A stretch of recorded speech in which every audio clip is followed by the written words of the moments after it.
Hi, welcome to N school learning. നമ്മളിന്ന് പരിശോധിക്കുന്നത് NMOS പരീക്ഷ അപേക്ഷിക്കുമ്പോൾ നിങ്ങൾ കയ്യിൽ കരുതേണ്ട ഡോക്യുമെന്റ്സ്, രേഖകൾ എന്തൊക്കെയെന്നതാണ്. ഒന്നാമതായി, വില്ലേജിൽ നിന്ന് ലഭിക്കുന്ന 3.5 ലക്ഷത്തിൽ താഴെ വരുമാനത്തിലുള്ള ഇൻകം സർട്ടിഫിക്കറ്റ്, വരുമാന സർട്ടിഫിക്കറ്റ് നിങ്ങളുടെ കയ്യിൽ ഉണ്ടായിരിക്കണം. രണ്ടാമതായി, SC/ST വിഭാഗത്തിൽപ്പെടുന്ന വിദ്യാർത്ഥികൾക്ക് തഹസിൽദാറിൽ നിന്ന് ലഭിക്കുന്ന ജാതി സർട്ടിഫിക്കറ്റ് അഥവാ കാസ്റ്റ് സർട്ടിഫിക്കറ്റ് കയ്യിൽ കരുതുക.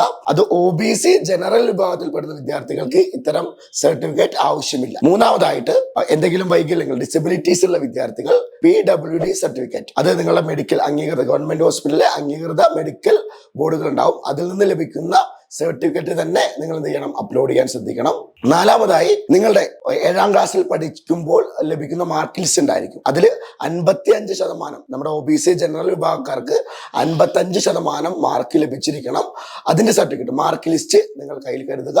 നമ്മുടെ SC/ST വിഭാഗക്കാരാണെങ്കിൽ 50%-ത്തിൽ കൂടുതലുള്ള മാർക്ക് ലിസ്റ്റ് ആണ് നിങ്ങൾ കയ്യിൽ കരുതേണ്ടത്. നാലാമത്, നിങ്ങളുടെ ഫോട്ടോഗ്രാഫ്, അത് നിങ്ങളുടെ ഒരു ഫോട്ടോ ആവശ്യമുണ്ട്. അത് 6 മാസത്തിൽ പഴക്കമില്ലാത്ത, അതായത് റീസെന്റ് ആയിട്ട് എടുത്ത് കയ്യിലുണ്ടെങ്കിൽ അങ്ങനെ ചെയ്യുക, അല്ലെങ്കിൽ നിങ്ങളൊരു ഫോട്ടോ എടുത്ത് കയ്യിൽ കരുതേണ്ടതുണ്ട്. ദെൻ നിങ്ങളുടെ അഡ്മിഷൻ നമ്പർ, നിങ്ങൾ 8ാം ക്ലാസ്സിൽ ജോയിൻ ചെയ്യുമ്പോൾ നിങ്ങളുടെ സ്കൂളിൽ നിന്ന് ഒരു അഡ്മിഷൻ നമ്പർ നിങ്ങൾക്ക് ലഭിച്ചിട്ടുണ്ടായിരിക്കും.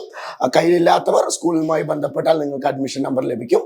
അതും കൂടി നിങ്ങൾ കയ്യിൽ കരുതുക. ഇത്രയും രേഖകളായിട്ടാണ് നിങ്ങൾ NMOS പരീക്ഷയ്ക്ക് അപേക്ഷിക്കാൻ വേണ്ടി പോകേണ്ടത് എന്ന് ഓർക്കുക. കൂടുതൽ ഇൻഫർമേഷൻസ്, NMOSുമായിട്ടുള്ള എല്ലാ ഇൻഫർമേഷൻസിനും വേണ്ടിയിട്ട് നിങ്ങൾ ഈ ചാനൽ സബ്സ്ക്രൈബ് ചെയ്യുക. അതുപോലെ തന്നെ നിങ്ങളുടെ കൂട്ടുകാരിലേക്ക് എത്തിക്കുക. Thank you.